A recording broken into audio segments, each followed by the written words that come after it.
Eh, nag-uumpisa nang mamulaklak yung aking mga tulips. Lumalabas na yung kanyang buds.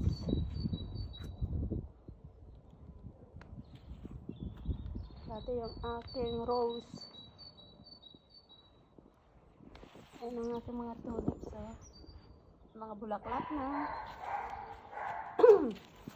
Ito yung aking mga daffodils.